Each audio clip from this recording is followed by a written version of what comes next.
देखो, हमारे यहाँ 18 महापुराण हैं, 4 वेद हैं, 6 शास्त्र हैं और महाभारत भी 5वें वेद के रूप में जाना जाता है। 4 वेद 6 शास्त्र, बातें इनमें दो, दुख दीने दुख होत है, सुख दीने सुख होय। अगर आप इस कलिकाल के प्रभाव में आकर के ज्यादा पूजा पाठ नहीं करते हैं तो कम से कम एक संकल्प ले लीजिए कि मैं जीवन में मन क्रम वचन से किसी को दुख नहीं पहुंचाऊंगा, मन से कर्म से वचन से किसी को दुख नहीं पहुंचाऊंगा, जहां तक हो सकेगा दूसरों को सुख देने का प्रयास करूंगा।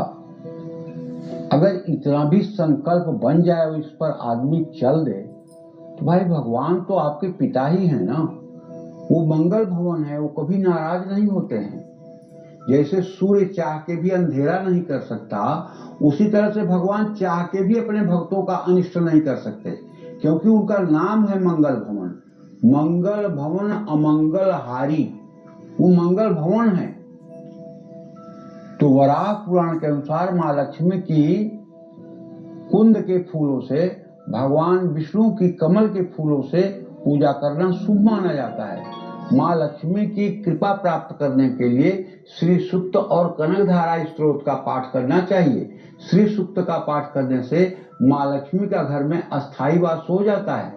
कनकधारा स्तोत्र का पाठ करने से धन की वर्षा होती है। लेकिन अब ऐसा मत करिएगा कि 10 दिन पाठ करिएगा उसके बाद मुझे फोन करिएगा कि आपने कहा था कि श्री सूक्त का पाठ करिए तो आपकी नौकरी लग जाएगी, आपके घर में धन वर्षा होगी।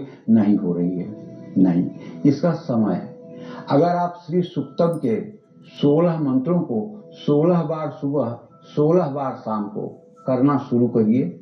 और यदि आप महिला हैं तो यदि आप ये पाठ कर रही हैं तो ज्यादा से ज्यादा 18 महीने के अंदर आपके घर में सुख समृद्धि की सरिता बहने लगेगी और जिंदगी भर का अभाव दूर हो जाएगा। और यदि आपने स्फटिक या पारे के श्रीयंत्र का पूजन भी कर लिया और श्रीयंत्र का अभिषेक भी करना शुरू कर दिया, अनार का भोग भी लगाना शुरू कर दिया, तब तो दोनों हाथों में आपके दुनिया की सारी रिद्धि सिद्धि हो जाएगी, इसमें कोई दो राय नहीं।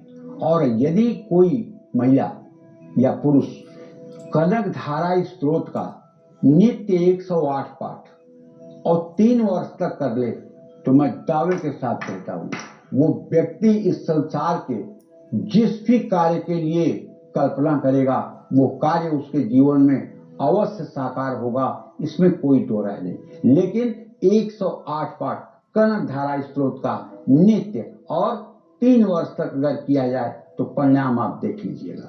और अगर कुमारी कन्याएं करें इस पाठ को तब तो अजब गजब, शब्द नहीं है बताने के लिए कि तब परिणाम क्या होगा। अगर आपको आवश्यकता है और आप कर्ज नहीं पा रहे हैं तो हमेशा कुबेर की उपासना करें। कर्ज चुका नहीं पा रहे हैं तो मंगलवार को कर्ज चुकाना शुरू करें। दक्षिणावर्ती गणेश जी का पूजा करें। गजेंद्र मोक्ष स्तोत्र का पाठ करने से बड़े से बड़ा कर्ज उतर जाता है। बार बार आपके घर में अगर चोरी हो जाती है तो माँ लक्ष्मी की पूजा हमेशा भगवान विष्णु के साथ करें। जीवन में दरिद्रता नहीं खत्म हो रही है तो हर रोज लक्ष्मी चालीसा का पाठ करें, इससे शुक्र ग्रह की भी शांति होती है। घर में अन्न धन की कोई कमी ना हो इसके लिए अन्नपूर्णा स्तोत्र का पाठ करें। हर शुक्रवार को लक्ष्मी स्तोत्र का पाठ करने से भी लाभ मिलता है। जो महिलाएं शुक्रवार के दिन वैभव लक्ष्मी का व्रत करती हैं, सौभाग्यवती स्त्रियों को श्रृंगार की सामग्री अर्पित करती हैं, श्रीयंत्र की पूजा करती हैं और वैभव लक्ष्मी के व्रत कथा की किताब पढ़ती हैं, उनके घर में भी रिद्धि सिद्धि विराजमान रहती है। माँ लक्ष्मी को प्रसन्न करने के लिए इंद्रदेव ने इसकी रचना की थी। तो कहने का मतलब यह है वो जो लक्ष्मी सूक्त है उसकी रचना इंद्रदेव ने की थी।